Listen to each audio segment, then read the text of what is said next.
So. Hey, Shedeur, Tyler King with the Denver Gazette. I just want to ask about the start tonight. Obviously, you guys last week, I think, had touchdowns on 3 straight drives to start the game. This week, 3 of 4, field goal on the other. How important has that been for just the development of the offense for you guys to come out hot like you have and kind of build leads early in these games? Really, it gives confidence to the defense to help them play relentless, to help them play and just fly around and not anybody ever play nervous. So the mindset and the message was before we got out here, it was like, let's get it done early. Let's do it. Let's not wait till halftime. Let's not have a drop off at any time. Let's stay focused. Let's do it and carry on the whole entire game. Taylor, go ahead. Hey, Shedeur. Taylor Sanders, Sports Illustrated. When you go into a bye week, what is your game plan as a quarterback? Just trying to reach. Get healthy. Yeah. Yeah, that's the biggest game plan right now. The bye week kind of came in a better week for me, honestly. A little banged up right now. And then I'm just real happy overall with the team and how, I was saying, the receivers and how they all assisted me and the O-line assisted me and coach this week. I recently had the flu. I was only able to practice, like one day, So it was tough out there getting the chemistry back with everybody because you lose weight, you lose strength, you lose a lot of things dealing with that. So I'm just thankful that, that the team we all was one and we all leaned on each other for help. Lincoln, go ahead. Lincoln Roach, CU Independent. You rushed the ball 40 times tonight, right? More than you threw. How do you think your teammate Isaiah Augusta did tonight with how much he was able to push the ball forward? We got to win. Yeah, so that's the main thing. It's really when you play an odd team, odd as in like the front and stuff. You have to run the ball. It's one of those things. I read they're the third most drop 8 team in the country, so it's like, what do you expect? You have no choice but to run the ball because throwing situations is too iffy. They do a great job at disguising their coverages, whether in cover 3 cloud or they're in cover 3 or they're in man, so cover 4 hole. So it's a lot of things that they did pretty good. So we had to kind of like force their hand by pounding the rock, and that's what worked. Going to each game, we just go with what works. If running the ball a lot of times works, then we're just going to do that. Thank you. Troy, go ahead. Shedeur, it felt like everything was really crisp for you guys on offense, you, the running game, the offensive line, the receivers. Did you feel like everything kind of came together for you guys as a unit tonight? Well, no, it's definitely some throws we missed. There's some throws overall, some reads, some things, I could have done better personally. So we never feel great coming out of a win, knowing that we did everything we can, but we still missed out on some opportunities.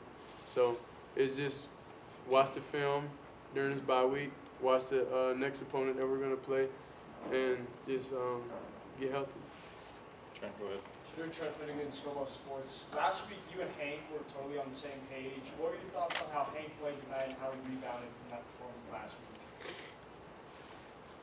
week? Me and Hank have a funny relationship because I said, hey, bro, I threw 2 picks last week, bro. You can't feel worse than me, bro. Like, you can't. There's no way you can feel worse than me, bro.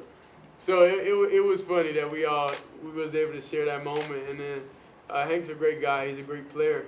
And in some situations, I'll say personally, I put him in by leaving him down there so long to where he anticipates getting off the ball. He anticipates a lot of things. So I blame that on myself, and that's why I communicate with him like, that's on me. I gotta make you more comfortable in those situations, and pretty much we did it.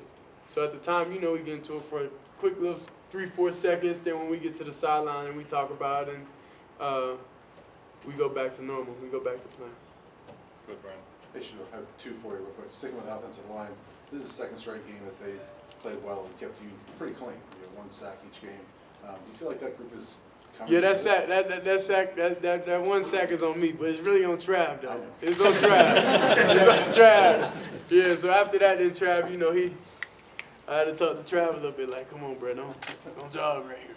Right. But yeah, that's on me. So they had a flawless game, I'll say, in pass pro, and they definitely, we'll see what happens this week for them. Do you see them coming together like that group? That's 2 games in a row they've done that.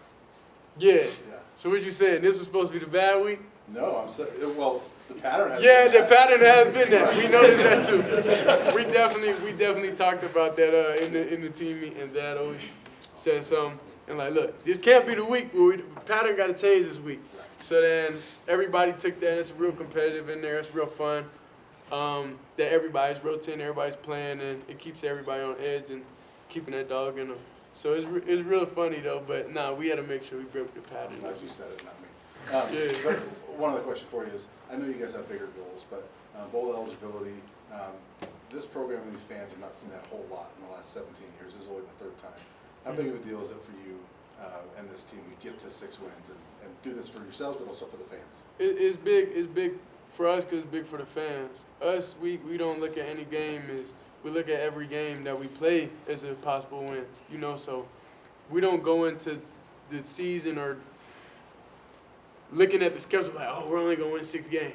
You know, like that's not what happens. So the fact that we do it, it just that we did it. It just trust our process that we're using, and we're not even hitting our peak, nowhere close. We still got a lot of things we got to clean up. We still got a lot of things offensively we got to excel more at. So it's just a great thing. It's just a great badge of honor for now, but we got bigger aspirations. Hi, Shedeur, pleasure to meet you. I just wanted to ask you, how do you plan to build on this victory for the rest of the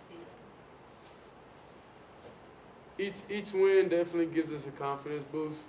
Going into the bye week, we got to practice a lot.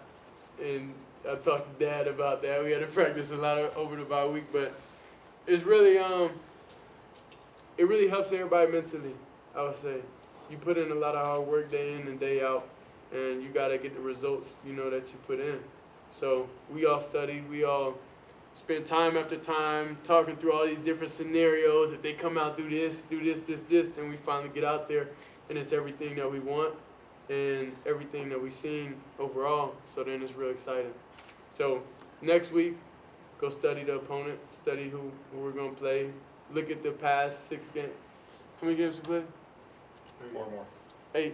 So look at the past 8 games and just see what we could have done better and see any patterns that we have, switch up everything, and just be ready for the next game.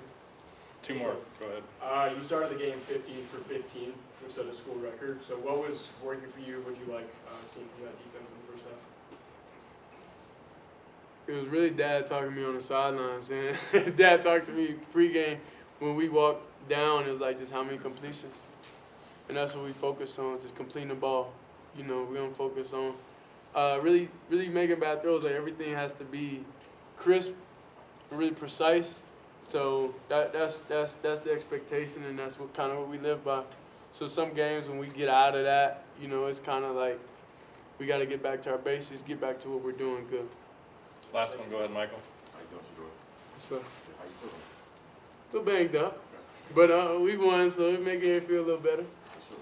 All right, so you rated as the top quarterback off the board in drive.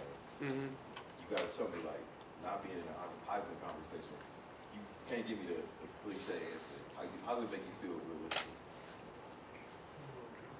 It's a lot. It's a lot of feelings that go into that, but I feel like if it's out of us, you got to think they're not gonna give 2 players on the same team. You get what I'm saying? Me and Trav.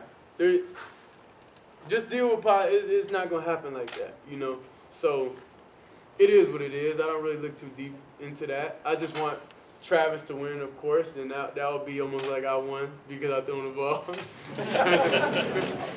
So, I can't say you can't get the ball in your throat. Yeah, so when Travis, he is the best player in college football, hands down, and I'm excited for him to win it. And that's truly, I'll just make my day right there. That's it. Like whenever he was for the NCAA game, like just seeing him on there, knowing the sacrifice that he took, to make all this happen, come to HBCU, come here, and no matter how much money he was offered and all the crazy type of stuff I heard that he told me, I'm like, yeah, bro, you're a good friend, bro. You're a good brother. Yeah, so, I'm just excited for him. Everything, he could get all the accolades and everything. That's fine because he deserves it. Thanks, Shedeur. Appreciate you.